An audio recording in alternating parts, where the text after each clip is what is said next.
And now for something completely different. Hi, my name is Annie Grossman, and I'm a dog trainer.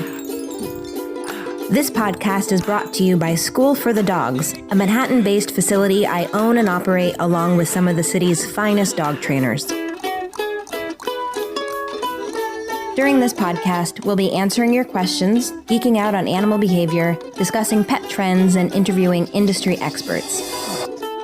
Welcome to School for the Dogs podcast.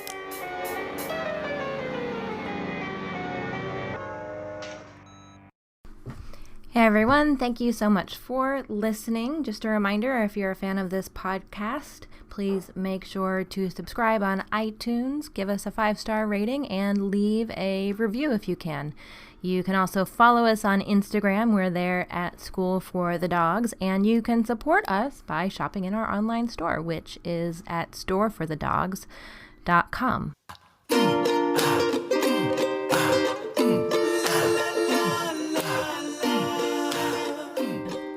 I am here with Gloria Bardin, who is an East Village native. I first met her when she came to our Puppy Playtimes with 2 of her dogs. But the reason I was interested in having her on the podcast is not because she has 2 dogs, not because she has 3 dogs or 4 dogs.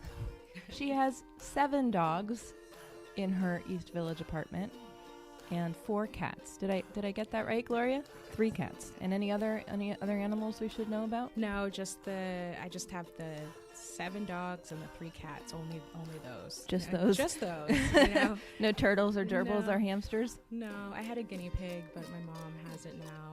She really likes it.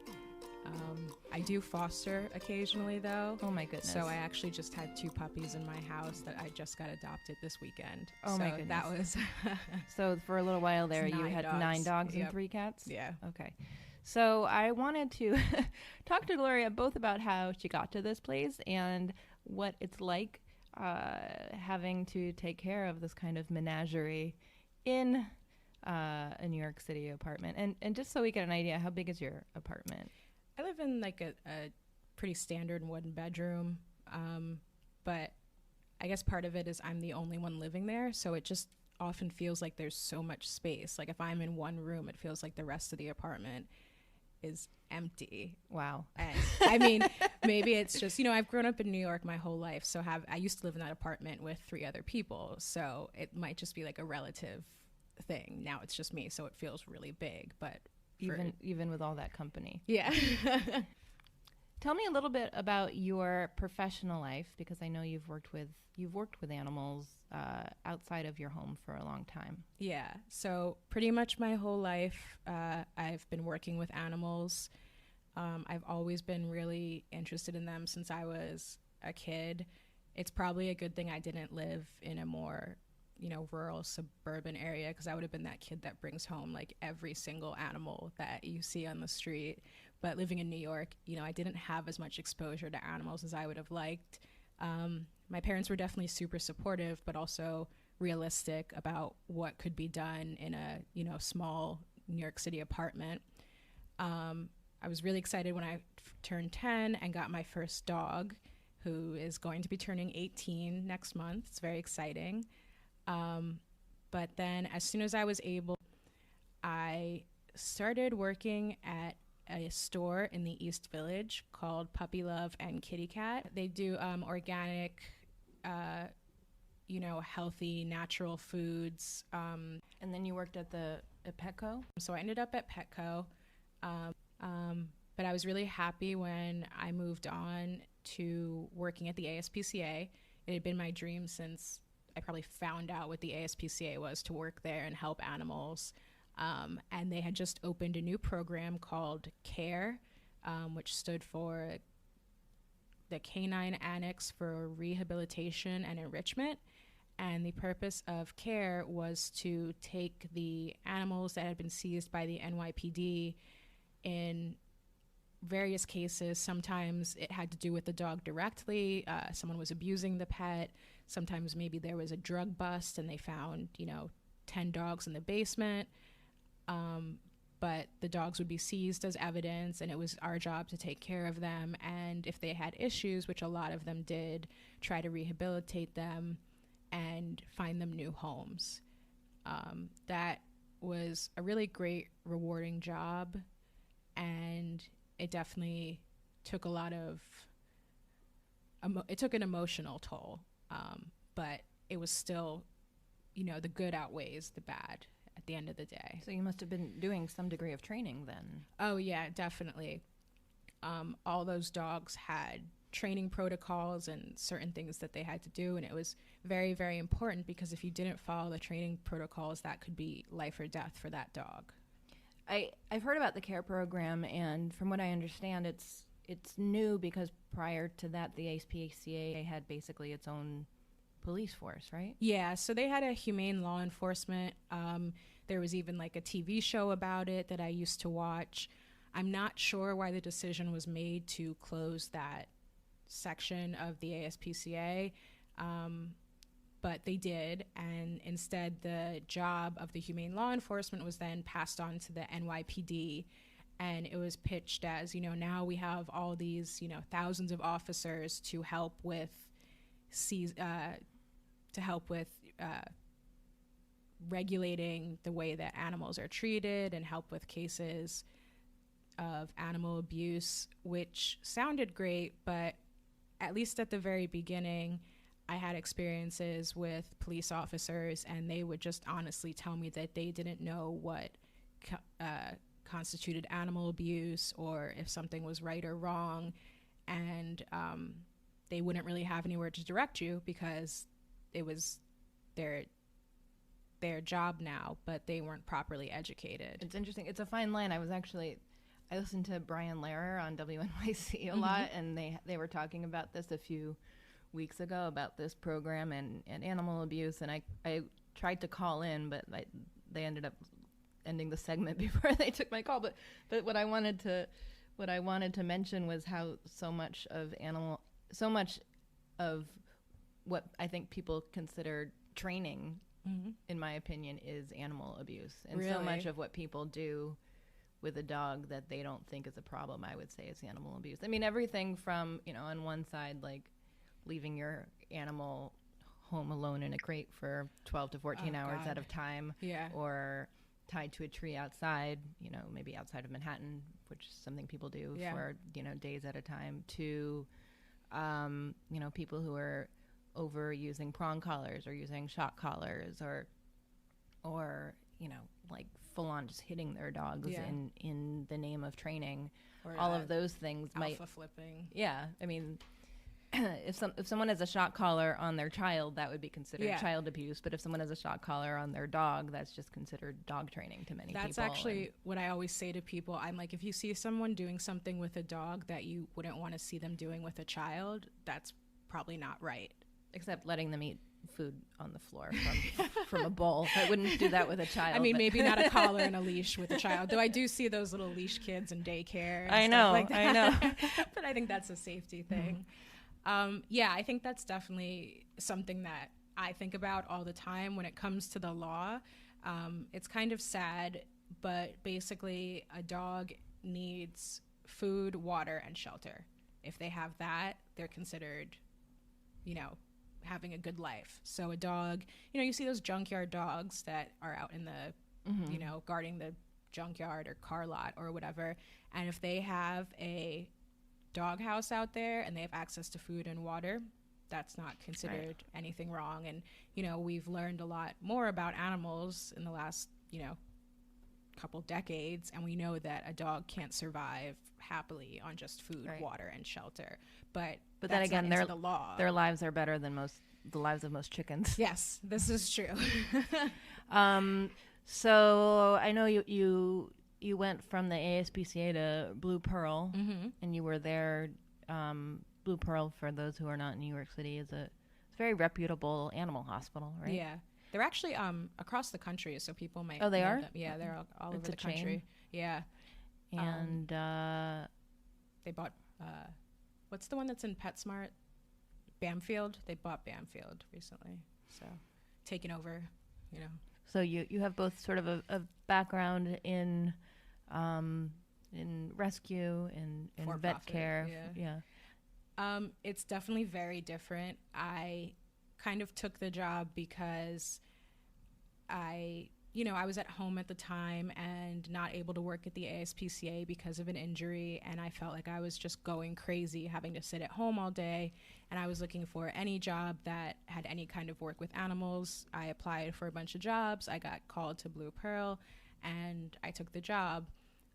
Originally, I thought I was going to be very uncomfortable working there because of the for-profit nature of the company. It's for people who don't know, it's actually owned by Mars, known for their chocolate, I guess, is probably the best way to talk about Mars. And so I just definitely had some concerns. If you've been to Blue Pearl, I think that they give great service, but the price tag is definitely very high. I've experienced some people leaving who are unsatisfied with how much they paid versus what kind of service they got. So it was something I was definitely concerned about. I did really like my job there. I felt, working in rescue is very rewarding, but you do get compassion fatigue. The way that the system is set up for animals is it's problematic at best. And it was hard to see certain things happen with certain dogs. I mean, is there an anecdote you want to share about your time at ASPCA?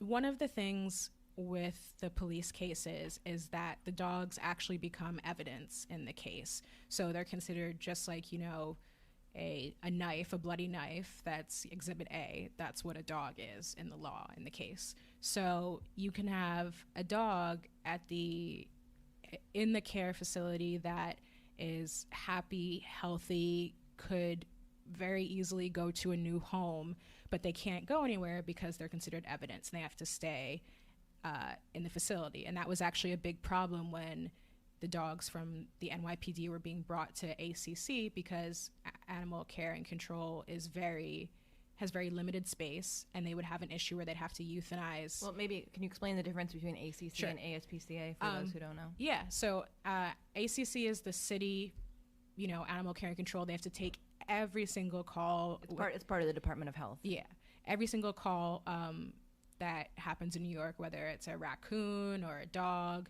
they have to take care of it. If a dog is found, they have to admit it.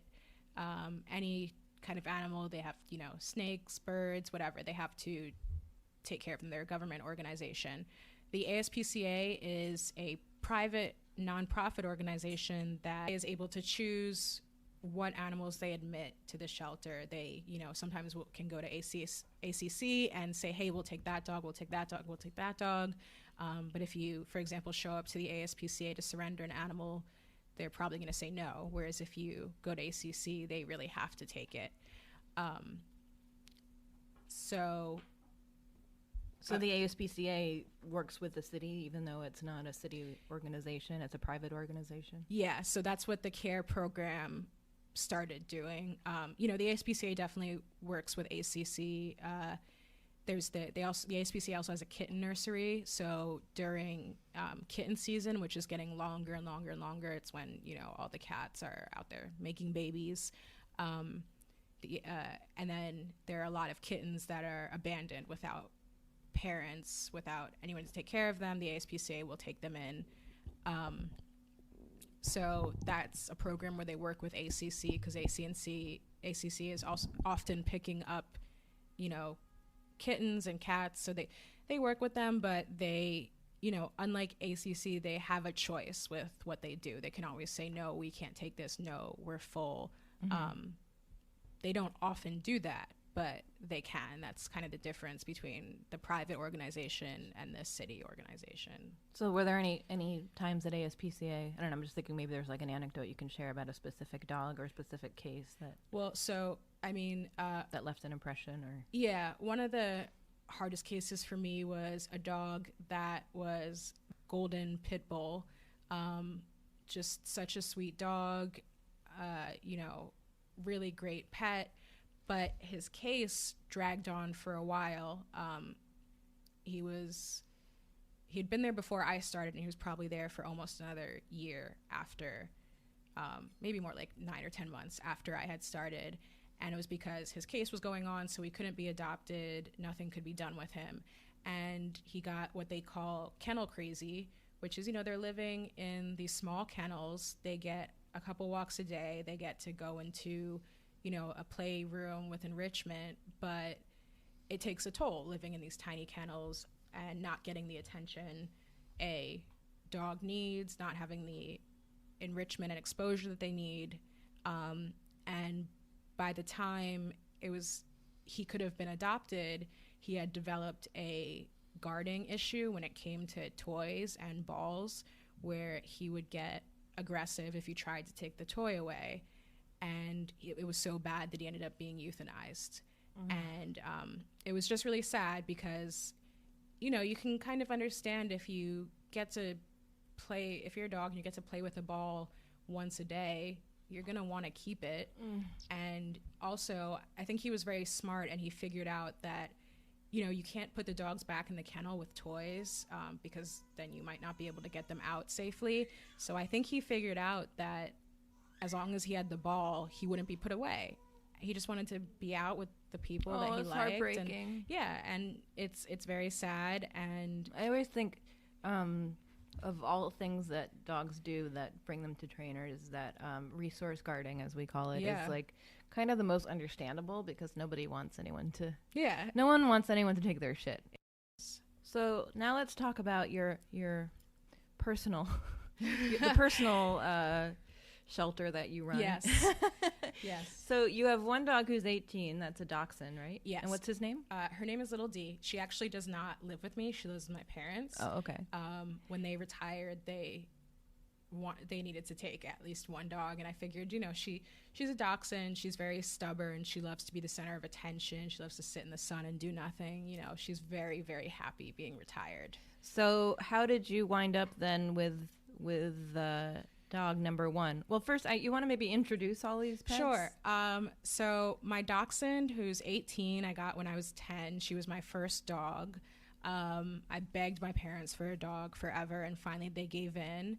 I really wanted a Doberman Pinscher, and I thought that because a dachshund looked like a Doberman Pinscher, it was the same type of dog but smaller. I should say Gloria is wearing a shirt that says "This girl loves Doberman Pinschers" and bracelets. Let's see what your bracelets say. One says "Dog Mom." Oh yes, and one says "Doberman Lady." One says I like Doberman Dobermans a little bit. What is it about Dobermans? It's because they look like a little bit like dachshunds? Well, no, I liked them prior to liking dachshunds. It's actually a very strange story. When I was about 2 years old and I was walking along Avenue A between 6th and 7th, there used to be a cafe that had outdoor seating on the, that side of Avenue A. And I was just walking maybe a few feet behind my parents, and someone had a Doberman, and I wasn't paying any attention, and the Doberman reached out and bit my hand. It wasn't like a bad bite, there wasn't any broken skin or anything like that. But ever since then, and I can't tell you why, I've loved Dobermans. I, for some reason, thought getting bit was very cool. That's a really weird story. It is. It is. I can't explain it. Do you still like being bit? Not especially, no. Huh. Well, maybe it was the first time you had any interaction with a dog? I think that's what it might have been, and it didn't. I just remember being very surprised. Mm-hmm. I'm sure it hurt somewhat, but I wasn't like crying or upset. I just remember being very surprised. So you don't live with Miss D anymore. So who are the dogs that you live with? So I have Teddy, who will be 11 in October. He is a German Shepherd Golden Retriever Chow mix, we think. Where'd you get him from? He is from the SPCA of Greenwich, Connecticut. When I was in college, we were thinking about getting a second dog, and we went to a event, stupidly in our head, we were like, well, we might not come home with a dog. We'll just look. And of course, came home with a dog. Me and my mom and my dad just fell in love with him. And then who's next? Next would be Bo, who's my Havanese. Bo is a service dog. She's a great dog. She does things. She reminds me, she was trained to remind me to take medication. She's very, very smart, very helpful dog. I feel bad sometimes because I'm doing much better than I was, and I don't rely on her as much. And I feel like she kind of is like, what happened to my job? Like, you know, what am I supposed to do all day now? After Bo was Rex, that was when I got my apartment to myself. And, you know, I'd wanted a Doberman my whole life. Rex is a red Doberman. And I was, you know, I had my own place, and I was finally just like, it's, you know, I'm finally getting my Doberman. I'm doing it. I'm so excited. Where did he come from? Rex is from a woman who I became friendly with. And then who came after Rex? After Rex was, so it's Nero and Amicus, who are the two dogs that you brought to Puppy Playtime. Yes. And they're Dobermans too, right? Yeah. Amicus is a Doberman Australian Shepherd mix. So what happened, and let me preface this with, I'm not proud of this at all. This is a self-control issue. But I was supposed to get Rex's nephew from the woman, and there ended up being, there's one person ahead of me, and there ended up being one boy, and I wanted a boy. So I was supposed to get Rex's nephew. Ended up not working out because the person ahead of me took the only boy that was available, and I didn't feel like I could safely take a girl. And so I was so ready to have a Doberman, and I really wanted a playmate for Rex. So I ended up getting Nero, who is from a South Carolina. He was very small. He was like living outside. He had all kinds of cuts on him when I got him. He was a puppy? Yeah. He was living outside. You know, I guess that's something they do there. I don't know, but he was very, very small, and he was just covered in all kinds of cuts and stuff. He's much better now. But it took a while for him to like heal and be a normal sized dog. And after I got Nero, the woman who I got Rex from, I guess she felt bad, and, you know, she called me and she was like, you know, I know we couldn't give you Rex's nephew, but the same dog who would have been the father, who's not related to Rex, it's the sister, the same father was having puppies with her daughter's Australian Shepherd, and she was like, you know, I really like to give you one, and I definitely could have said no. It's, you know, one of those things, but it's just, he's such a cute little puppy, and it was just so hard to say goodbye to that and not, you know, I also felt a little bit indebted because I felt like she was really doing me a favor, but it's not something I'm super proud of, not something I recommend. I always tell people, you know, don't get two puppies at once. It's not a good idea. And then I went and did it myself. So definitely a hypocrite there. They look very similar. Everyone thinks they're related. Yeah. They're not related. But they are about 9 days apart in age. So you have Nero and Amicus, and then you have Bo the Havanese, and Rex the Doberman, and gosh, I already forgot the other. Teddy, Teddy's the German Shepherd. So that's 5, right? Yes. All right. So who are 6 and 7? So my original plan was have 5 dogs. Yeah. And so I was just supposed to get Nero. You know, that's still a lot. Don't get me wrong. That's still a lot. So I had this year where I was like, okay, I'm going to get 1 puppy. So first I ended up with 2. Then I was doing my foster thing. I had Alesso, who is I think he's a Dachshund Pit Bull mix. He's got the brown and the black and tan coloring, but he's like obviously a pit bull, and he's kind of short and long, but you know. So you were fostering him? So I was fostering him from ACC. He had come into the hospital, just blood coming out of every orifice when he was a baby. It turned out he got into rat poison. He was treated for a long time at the hospital, and what happened was ACC was ready to take him back, but the treatment for rat poison is just vitamin K. You know, they're not sick, they're not contagious, it's just you're supposed to give them medication. And the policy with ACC is when you're giving them medication, they have to be isolated, and they can't be on the floor for adoption. And I'm looking at this, you know, very hyper young puppy who obviously needs socialization, and thinking, oh my God, he's going to go sit in ACC for, you know, 28 days with no socialization, no exposure to other dogs. So you offered to foster him? So I offered to foster him. I was like, my house is perfect. You know, it's got dogs, it's got cats, it's got people. What better thing could you ask for? Alesso's so cute. I thought he was going to get adopted like right away. I thought it was going to be super easy to find him a home. Love him, but he's a handful. What makes him a handful? He is he's a very good dog if he gets his exercise. He needs a lot of exercise. So, you know, a inexperienced dog owner might have trouble with Alesso, you know, just following instructions. He does have resource guarding issues. He's a little bit of a mischief maker. He'll have times where he's like, I want attention. I'm going to grab every single thing. I'm going to grab your paperwork. I'm going to grab, you know, and just destroy whatever I can. So he's not a bad dog. He just needs a little extra work than what I'd say like the average dog needs. But he's also very cute and like a very appealing dog. So there was kind of like the concern that someone would see him and be like, oh, like, look at this super cute, sweet dog. Let me take him, not have the appropriate experience to handle him and end up with a problem dog that could not be well, you know, adjusted at that point. And, you know, I'd had him in my house for so long and he got along with my other dogs so well and they loved him. And I felt bad. I couldn't imagine something happening to him. And again, like, let me say, these are my reasons. They're not excuses. I don't recommend anyone to have 7 dogs in their New York City apartment. This is just my feeling. It's not. So, and who's the 7th? So the 7th is Tycho. And the 3 cats, did you get them as kittens? They're all from the ASPCA when I was working there. So this was when I had 3 dogs that I got my cats.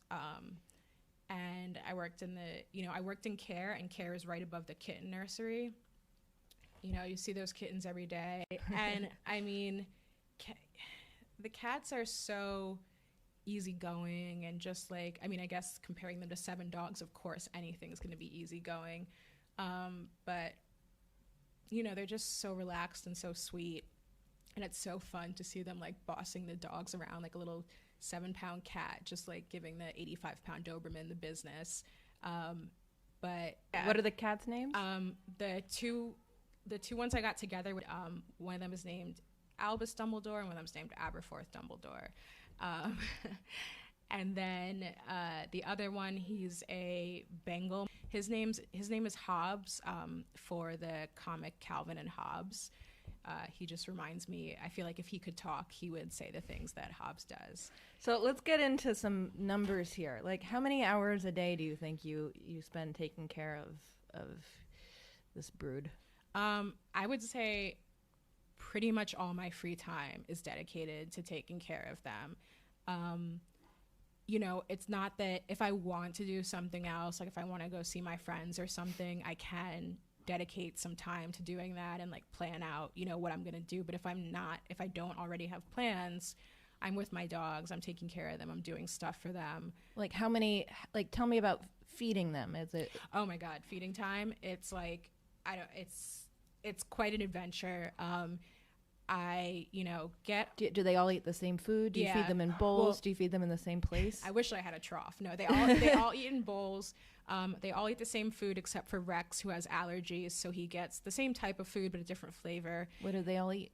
They eat the Honest Kitchen. It's a dehydrated raw diet. I do dog nutrition and cat nutrition, and that's just one of the best foods. I really think, you know, buying the meat for your dog is also really good, but it's totally not doable with 7, you know, mostly large dogs. What do you think you spend on dog food in a given month?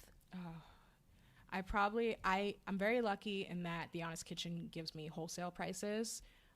So I spend less than if I was buying at the retail price, but I probably buy 2 40-pound boxes of dog food every week, and I think each box is like $35 or $40.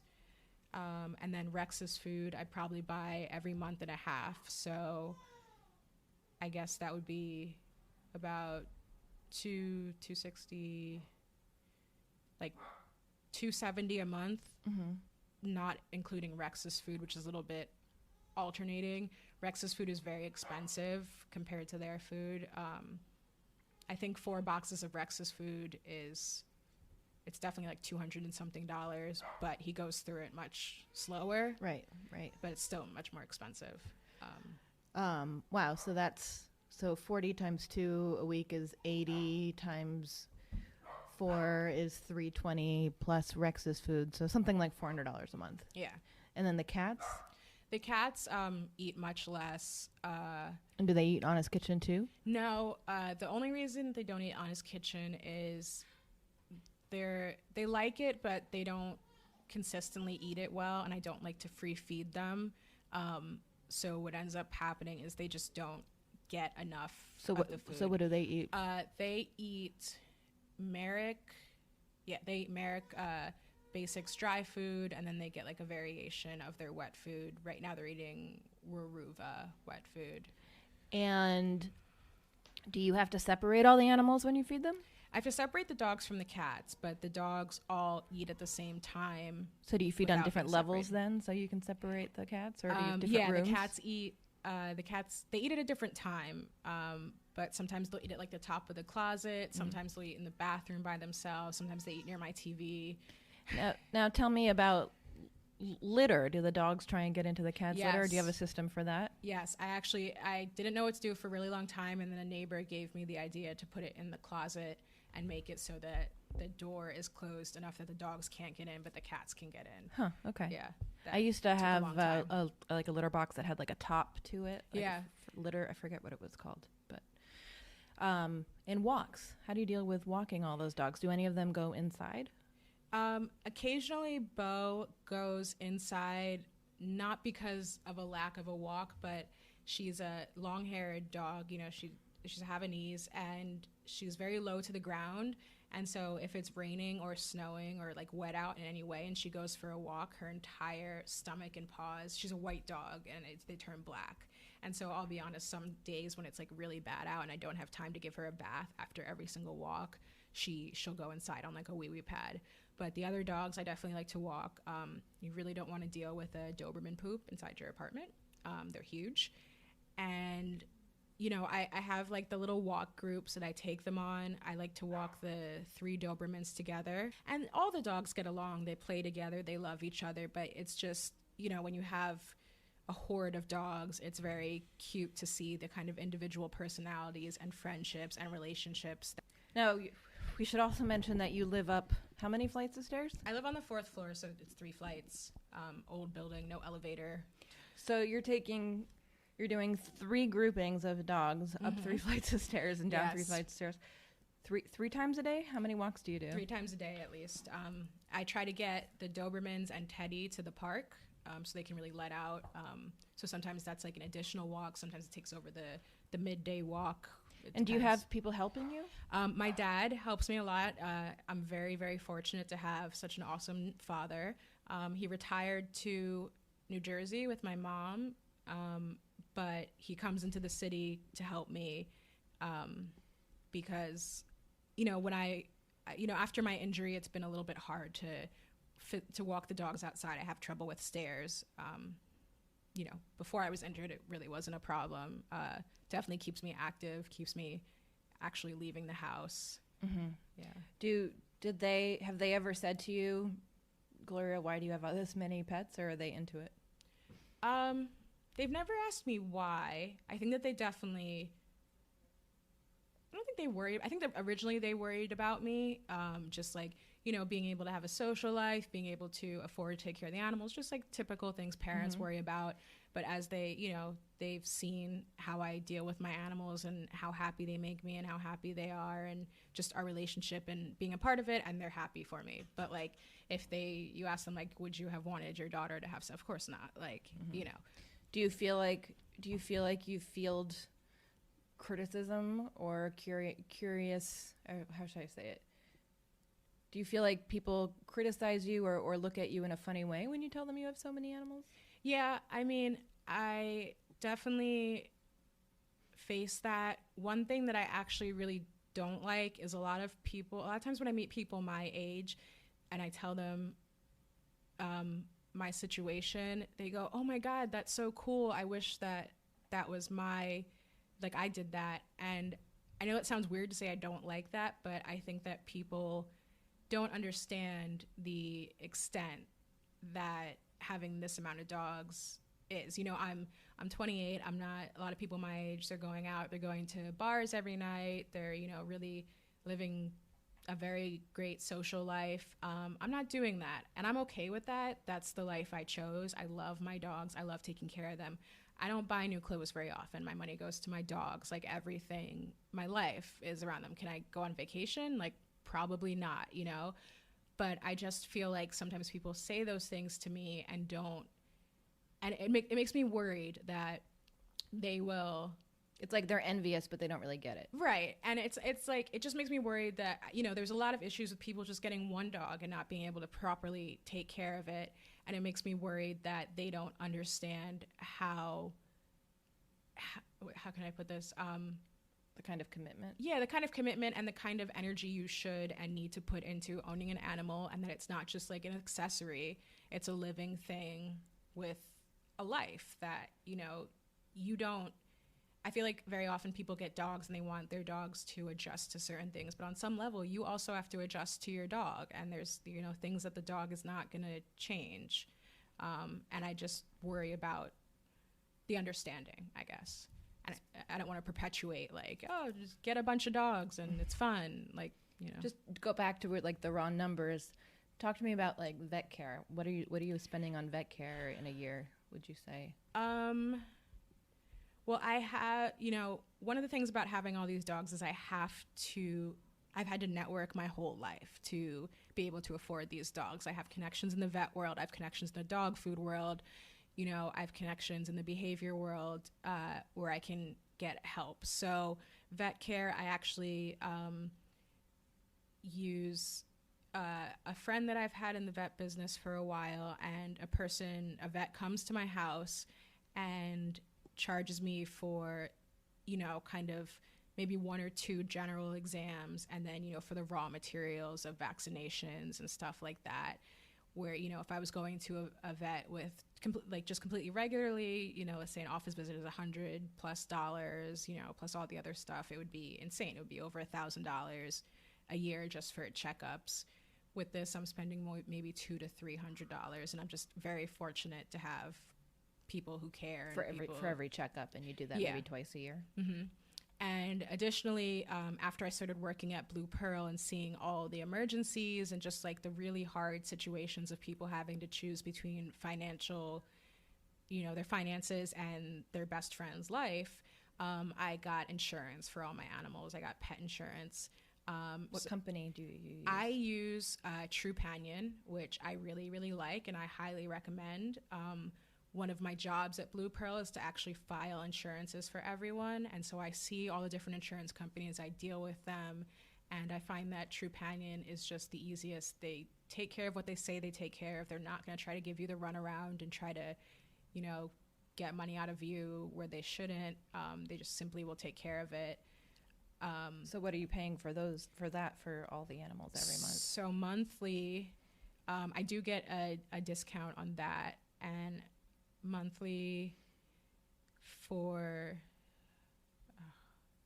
it's over $200 monthly, because like 4 of the dogs I have half off, and then the other 3 I don't have half off. I would have thought it was more than that, especially for older dogs. Well, I have a very high deductible. Mm-hmm. So the way that I kind of look at it is my dogs really don't get sick often. I'm very blessed that I have healthy dogs.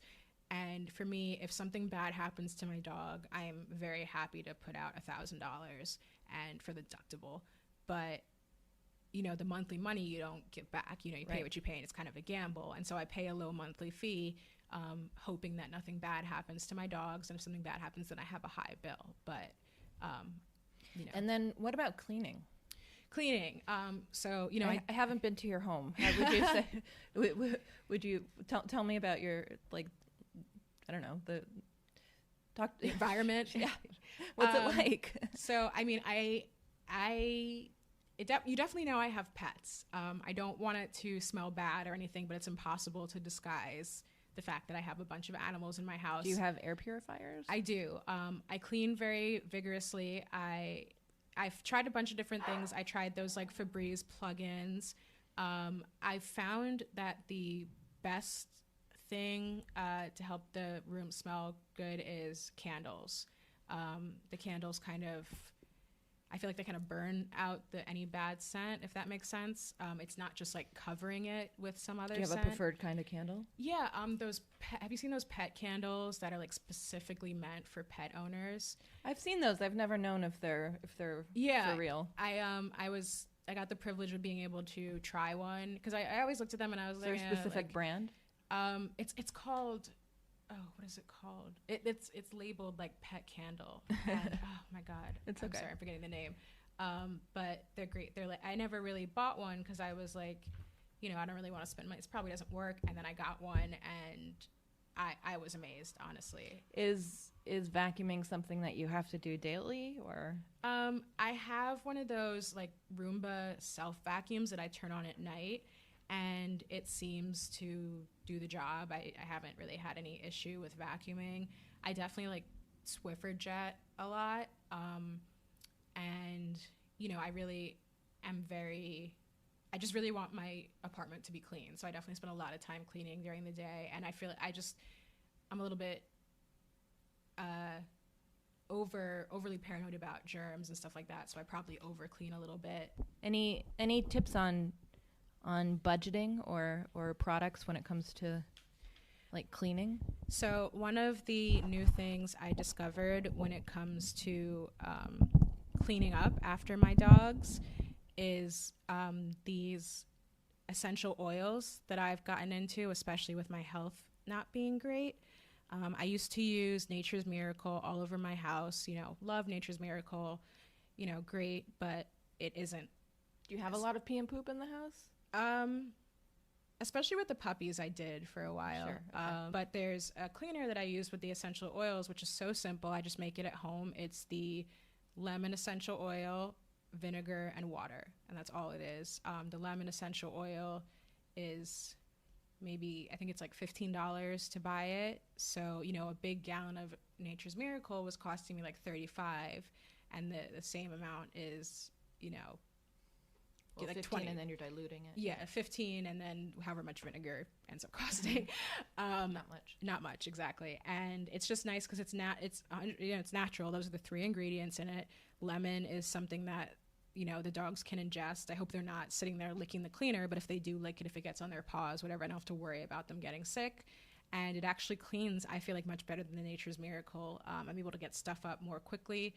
And also, if there is an accident that like smells bad, it cuts through the smell really well with the lemon. Lemon is a natural antiseptic. It's stronger than Purell or any of that stuff. So you're really getting all that stuff out and, safely. But I like to make sure the floors are clean and, the dogs are sometimes jumping on the couch and stuff and making sure that stuff is clean. My laundry, I have so much laundry that I do because I have a lot of stuff that covers to make sure that the dogs don't get anything dirty and, just constantly washing that. But cleaning is definitely a huge part of having these dogs and probably the least fun part, really, when it comes down to it. Do you see yourself continuing to have this many dogs? And cats? Yeah, I mean, ultimately, I really want to have a rescue/shelter.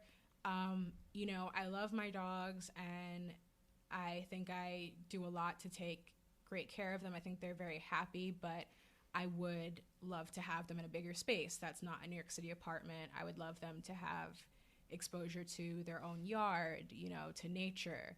And so ideally I am trying to, purchase some land that they can enjoy, and I can also bring other animals, not pets, but other animals that need help and need a place to stay and hopefully get adopted. But if they don't get adopted, they have a place to stay. And I don't want more personal pets. I think that 7 dogs is definitely, I'll say, past my limit, and the cats. But I know you're on disability right now because you fell when you were working at the HPCA. Yes. Right? But how do you manage going to work for like an 8-hour day and leaving the pets when you were doing that? When I was doing that, they would be home for the 8-hour day. In the middle of the day, someone would come walk them, whether it was my father or a neighbor or like someone I hired. And that would break up the day for them pretty well in terms of going out and going to the bathroom.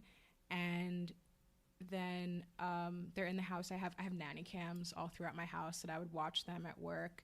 And, those 4-hour periods between, they seemed to be fine. I just wanted to make sure that the biggest thing for me with them is to make sure that they have the proper exercise.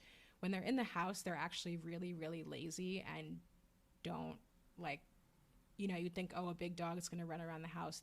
They're mostly sleeping as long as they get like a good amount of exercise. Yeah, sometimes they say actually big dogs make better house pets because it just takes so much energy for them to. That's my experience. To live. They rest a lot. I know the Great Dane is like one of the #1 rated apartment dogs. Yeah. So I definitely am. I believe that big dogs. I mean, I've had small dogs in the apartment, and they're a little more hyper. They're more work. The big dogs are pretty lazy. Anything else surprising you think about having so many animals that people would want to know? I think that for me, part of the problem was once I hit maybe like 4 or 5 dogs, having another dog was not very different. It was not, and that's not like a great thing, but it's kind of like going into debt. Yeah. That's exactly what it's like. Once you're $10,000 in debt. It's like, what's another, $10,000, yeah. That's exactly what it is. And, I foster dogs still right now with my 7 dogs. I just had 2 little puppies in my house for about a month. And people were like, oh, my God, you had 2 more dogs. And it's just like, honestly, you barely even notice the difference that they're there. And that's not a good thing necessarily. But that's something that I think was like a big problem in me kind of ending up with more and more dogs is it's not that much more work because you have everything. You don't need to get a new collar. You have this hand-me-down collar. You don't need to get new food. You are buying this food already. So that makes it seem like it makes it seem just really easy. And on some level, that's a little bit true, but it's still a whole nother animal. And I love my dogs. I wouldn't change anything about it for the world, but they're my whole life. I don't have anything else without them, and it's a commitment I made, and I'm okay with my decision, but I definitely caution other people not. I mean, unless that's what you want. If you want to do that, fine, but it's not an easy thing. It's a really big job. Big payoff?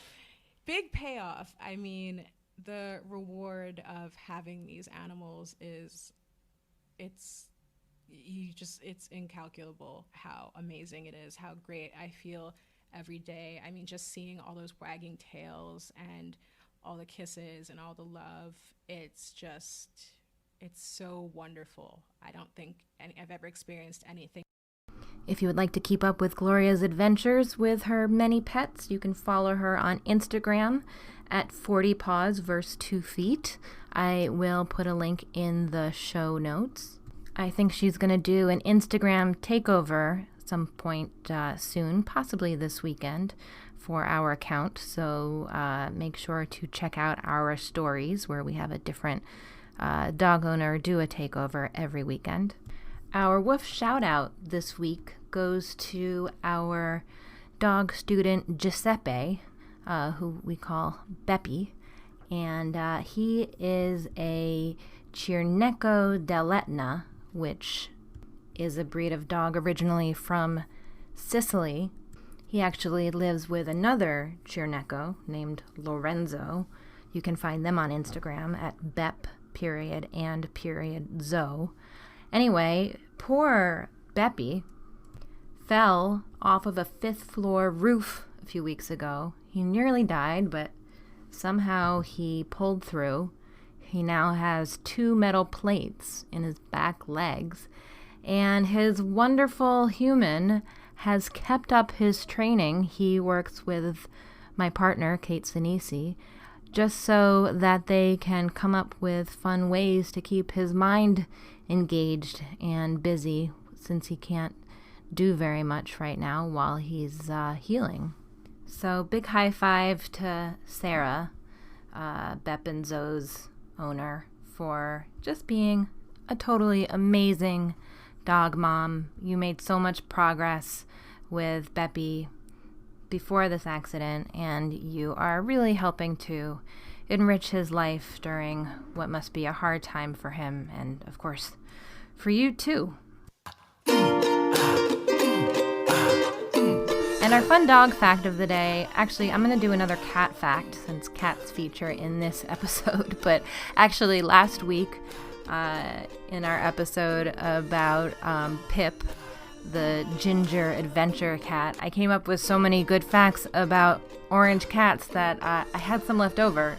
So this one, actually, this is a fact that I learned during a brief stint I had about 10 years ago writing questions for the game show Cash Cab, a very fun job I had for a little while when I was working as a freelance writer. Did you know that the G in Gmail originally stood for Garfield? Garfield, the big orange lasagna-loving cat. Years before Google launched Gmail, Garfield had his own Gmail account that anyone could sign up for. His Gmail was called Email with Catitude, and it provided email accounts for Garfield lovers. Thank you so much for listening. Catch you next week. Thanks so much for listening. You can support School for the Dogs podcast by telling your friends about it, leaving a review, or shopping in our online store. You can learn more about us and sign up to get lots of free training resources when you visit us online at schoolforthedogs.com.